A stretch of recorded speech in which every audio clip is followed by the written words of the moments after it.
Hello, everyone. Welcome back to the channel. In this particular video lesson, we are going to learn the business communication course. And if you are a become student and you are wondering what exactly you are going to learn in your English communication skills course, then you are in the right place, right? So why? Because in this particular video lesson, we are going to discuss the business communication and all those units, all those four units, um, which will be discussed one after another. And today we are going to break down the entire course outline with it, unit by unit, so that you know what to expect, how to prepare, and most importantly, uh, how to apply these skills in real life, right? So if I talk about the business communication, so this particular course is extremely useful because in this particular course, we are going to discuss letter writing. And we know that letter writing is not just about exams, it's a real world skill. And in this particular letter writing, you will learn how to write circulars, complaints, memos, cells, and recovery letters. Right. Beside that, also we have our promotional contents and remittance letters. Right. You will also be trained in email writing, how to write effective emails, mm, what are the essential elements, tips, and formats. Uh, these are the same skills professionals use in the corporate sector or corporate world, right?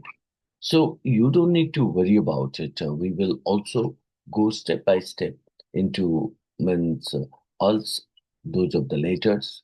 Even we also discuss. We are also going to discuss resume writing, meeting notices, agendas, and how to draft meetings of minutes, or you can say that minutes of meetings and actions taken reports, right? So, all total, if I talk about that, uh, the first unit of the business communication skills is nothing but uh, build the foundation for your professional writing skills, isn't it? So, like that, also you would find out the second unit. Second unit is all about report writing, and in report writing, you will learn how to write formal reports, something that you might be doing in internships, project works, or even during your job later on. So, and we will cover that called as a types of reports, how to structure them with outlines, numbers, headings, subheadings, all such kind of a things. Then we'll also go for the how to write field visit reports, or reports for industrial visits, isn't it? And how to summarize annual reports of complaints, understanding sorry, um, how to summarize annual reports of companies, understanding structure and principles, right? So, and when the second unit ends, you will know how to write any kind of a report in a clear, structured and professional way, right? Um, Similar to that, in Unit 3, we'll discuss about business and e-correspondence. And Unit 3 is all about business correspondence and e-correspondence. In this, obviously, in this, you can say that digital age, communication is key. And this, the third unit, will teach you how to write official circulars, notices, and orders, how to use the technology for communication, smart use of IT tools, and emails in the business world, right? And yes, very importantly, email etiquettes, how to write smart, safe, and professional emails. Think of it, this unit as your passport to becoming professionally polished in workplace communication, right? And then you would find out the last unit, Unit 4, which is indicating about spoken English and oral presentation. So, this Unit 4 is all about practical speaking skills, whether you are an interview, um, a group discussion, or giving a presentation. This unit or the fourth unit has got you covered, right? So you will learn about effective negotiation skills, telephonic conversation skills and tips, personal interview skills, group discussion making, how to structure and deliver an effective presentation. So all total, the fourth unit, or you can say that the last unit, focuses on helping you build confidence when you speak. Because communication is not just about writing, it's all about how you present yourself. So, there you go. That's your full course outline for English communication skills in your BCom program. So, uh, what I will be doing here, I will be creating dedicated videos on each of these topics with examples, practice exercises, and the tips to help you score well and break well or speak well, right or not. So, in that case, your support is highly essential, right? You need to subscribe um, and like the video if it helped you a lot, and comment below with your doubts or which unit you would like me to cover first. So uh, that's what is your job. I hope you all will mm, support me in this journey and will help you for your better career, right? Until next time, keep learning, keep growing. Thank you.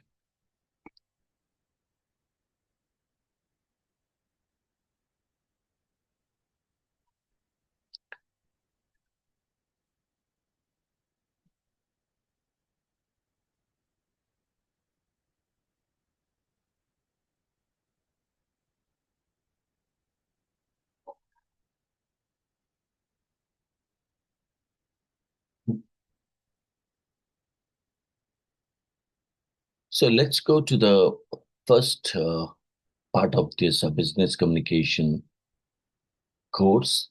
The first course is all about the writing formal letters, and here we will discuss different types of letters. You can say that circulars, complaints, memo, promotional contents, sales recovery, sales recovery, or you can say remittances. And in this part, we are going to discuss the detailed formats, writing formal mails, writing effective mails, and essential elements of mails, as well as tips and convention. Well, um, let me take you to the first one. Okay. So the first one, which is indicating about different types of letters, in which we will uh, start with the circulars. Please do remember that when we talk about circulars, um, the format is of highly essential, in which we will see that in circulars, these are the things are given, right? Or these are the things which you need to present. The first one is called as sender's details, right? When you go for the circulars, we need to see that what? Okay, sender's details. And sender details is given for the sake of what the purpose of the sender's detail is to identify who is issuing the circular and what date it is issued, important because it is important to record when the circular was sent. Third is called as the subject. It gives you a quick idea of what the circular is all about. Then salutation, we all know that the meaning of salutation is greetings. Generally, you can find out it means for a group, not an individual. Circular is meant for a group, not an individual. So therefore, salutation must be present here. Then the Fifth one is called as a body paragraph. So, in which we need to give clear explanation of the information, instruction, or announcement, right? Then the last one is called as a closing, formal closing with name and designation. So these are the things which are means n- considered as the key parts in a format, right? Um, we will look at the some of the examples here. Okay.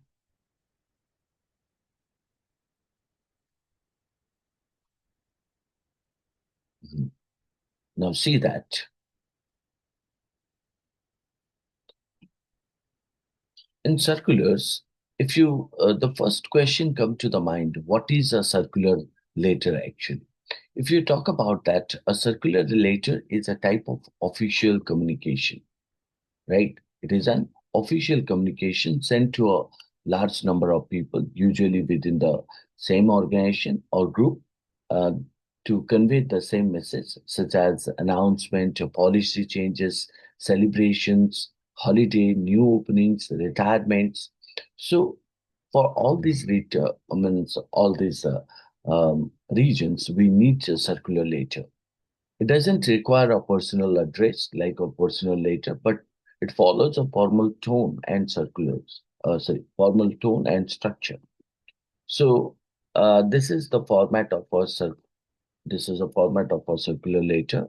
Now, in that case, if you see that in format of a circular letter, as I pointed, sender's name or department or organization, address after that, and the date must be given. That which date you write the circular. Subject would be brief description of the purpose of the circular. And like salutation, I pointed, you need to mention dear all, dear students, dear employees, or dear parents, right? So this is the salutation, like in letter writing, you generally does. But this one is again called as official communication. So you need to write to your organization people. That may be students, that may be employees, or that may be parent.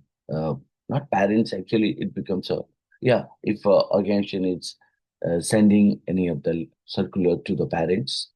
So therefore, these are the three things which you need to follow when you go for the after salutation. You mentioned body paragraph. So the first one is called as the introduction purpose of the circular. Like you can say, we are excited to announce the opening of the what you can say that um, newest whimsical stationery store in one of the place. And as you know that this is something called as a what you can say that uh, whimsical stationery store. So that has long been the you can say um, industry standard for easily creative, easily providing the quality creative paper products of all kinds. And we could not have, you can say that, picked up better location for our next branch or new branch than the warm and exciting place like this, right? So in that case, you present nothing but called as a introduction part or purpose of the circular. Similar to that, second one is called as a what, when, where, who. So all such kind of things you supposed to mention, like what you are means what for what purpose you write the circular. So you are inviting or you are announcing, isn't it? So when it is going to held, where it is going to held, who is going to attend, isn't it? So all such kind of information that you would find out in a body paragraph two. So similar to that, body paragraph three, which is known as a conclusion, that provides nothing but all these contact information that we are thrilled to welcome you to the grand opening of the mm, uh, the uh, the mm, newly opened Sri store, right? Um, and you are providing the what you can say that day, date, venue. So, and you are saying that what the opening celebration will extend from 9 a.m. to 9 p.m. A full 2 hours of fun. We would love to see you in our newly opened store, right? That has to offer, and hope to see you all such kind of things help you in your daily life. So in that case, you when you provide the conclusion, you provide means all the details at the end means give a polite closing, right? So then after we mention the kind of you can say concluding part where you would mention um, your what you can say that thank you sincerely or yours truly, yours faithfully, regards. So that's again called as a signature block or enclosure part, right? Signature block and enclosure part. In signature block, you need signature, your name, and your position, who you are, right? So these are the things that you're supposed to follow when you are going for the circular uh, circular writing or circular later. Then look at the next one. You find out the one example is provided here, like example one, circular for a school holiday. So, or college holiday, you can take it. Then you put the date, and then after the subject is provided, and then you put the salutation. And this is your, you can say that first body, second body, and the closing one, isn't it? So, and this is signature block, designation, and uh, the person's name, right? Now, look at the next one. You would find out some of the examples are there. You can take these examples and you can follow the format in that manner.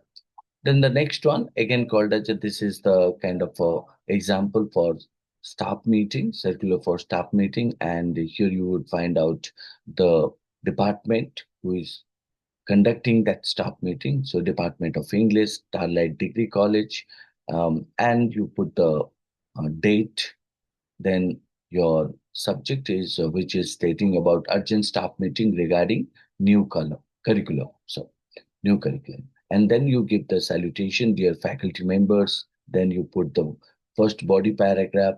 Then you put the look into it. You are hereby informed that an urgent staff meeting has been scheduled on the date and the time is provided, and the venue is called as in the conference hall, Block B, to discuss the implementation of the men's subject for semester one. All English department faculty are requested to attend without fail. So this is the closing part. Thank you for your cooperation, and you put it like sincerely, Dr. K. Mahapatra, Head Department of English. So these are nothing but called as a official circular. Now, coming to the next one. Okay.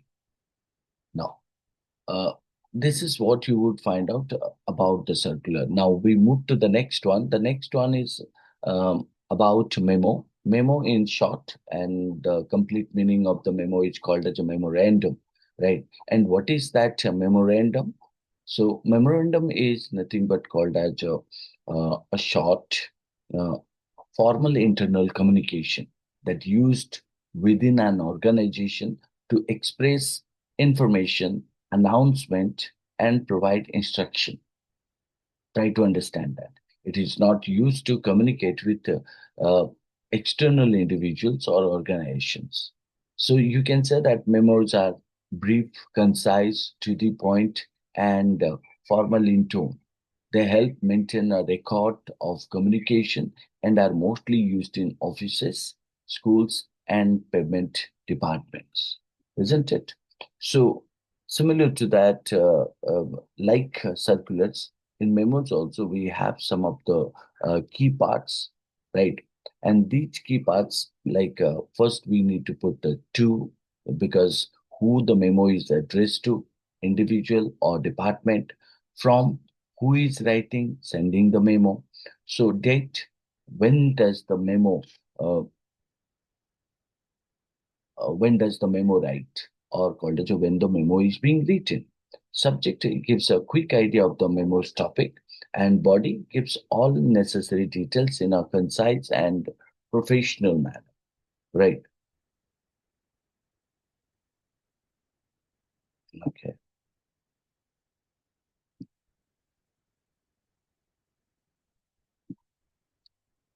So that is what we find out. Um, Two, that it refers to. Two, we understand that two is referring to the person or called as a department, uh, means whom we address, or called as a who the memo is addressed to. Second is called as a from. From is referring to the person who is writing or sending the memo. Date, when the memo is being written. Fourth one is called as a subject that gives a quick idea about the memo's topic. Body, that gives all necessary details in a concise and professional manner. And signature is optional, not like means in what you can say that, not like in circular, but it adds formality and clarity about the sender's identity, isn't it? So let's look at some examples of a memorandum. Um, See that this is one of the example. In this example, what do we find out? Uh, Two, the recipient's name, designation, department. From, sender's name, designation, department. Date, it's the date when you are writing for record purpose. Subject, a clear and brief title of the memo's purpose. And what is the body of the memo? Typically, we divide into 2 to 3 paragraphs. The first paragraph is what is the purpose of the memo that you are writing. Second paragraph means when you are writing, where you are writing, um, who you are writing, why you are writing, and how you are writing. So please try to um, means write those of the questions answer in the second paragraph, and the third paragraph is optional. You can put or you cannot, right? So because lengthy even means lengthy even seems dull to the memorandum. So then the next one is called as a closing statement, where you request for action, contact information, all such kind of a things. So you, like I said, that signature is optional. Uh, you simply mention name and designation, right? Uh, but if you write the signature, it's become a kind of a formal to your memorandum, right? Uh, let's see that some of the example.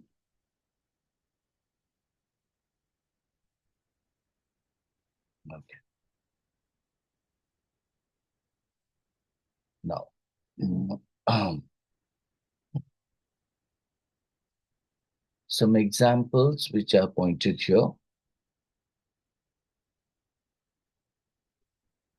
Yeah, look into it. It is stated memos for staff meeting. So you can take a moment to see that. So the first example, memos for staff meeting, all faculty members to, then from Dr. Neha Sinha, from principal, then after the date, and the subject is given staff meeting regarding annual function. So you can see that this is to inform you that a staff meeting will be held, the date and the time in the school auditorium, which is known as a venue, right? So to discuss the preparation for the upcoming annual function. So the second paragraph is concluding your presence is mandatory. Please come prepared with suggestion and your availability for volunteering during the event. So salute, that's called as a closing part. Thank you, then name and designation, isn't it? So this can be an example of a memo or memorandum. Now, moving to the next one, another example, you can see that memo for change in office timing. You can see the same to, from, date, subject, right? Uh, to, from, date, and subject. This is to, you can say that, notify that starting 1st August 2025, the official working hours will be revised 9:30 to 6 p.m. due to seasonal adjustment. Employees are expected to adhere strictly to the revised schedule. So you can see that here also we find out two paragraphs are given, and this is the concluding remark. For any query, please contact the HR department. You can also mention the number, right? So, and this is what the name and the position, right? This is the structure that you're supposed to write in this manner. Okay.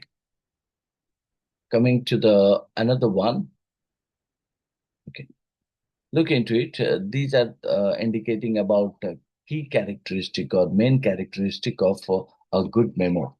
Why? Now, because you may get the kind of a question to mm, question in your exam that what are the key characteristic of good memo if they have not provided any memo or circular to be written. So they may ask you means to you know give you some of the inner details like what are the characteristic of good memo, what is the format of memo or circular.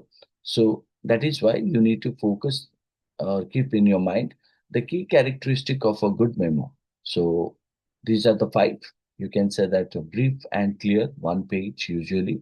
Second is called as a formal language that memorandum follows. No greetings or closing like dear or yours sincerely. uh, it is not mandatory. Uh, then fourth one, only for internal communication, factual and action oriented, isn't it? Now, uh, these are the key characteristics of a good memo. You can see that as it is a form means official one, so official communication. So therefore, means it needs a formal language, and it comes in a one page. And the next one is called as the no greetings, or you can say that no greetings or closing like dear or yours sincerely. You can see that nowhere it is given about any greetings or closing, right? It is simply, you know, for the internal communication. So therefore, it begins with direct information, factual information, and action oriented.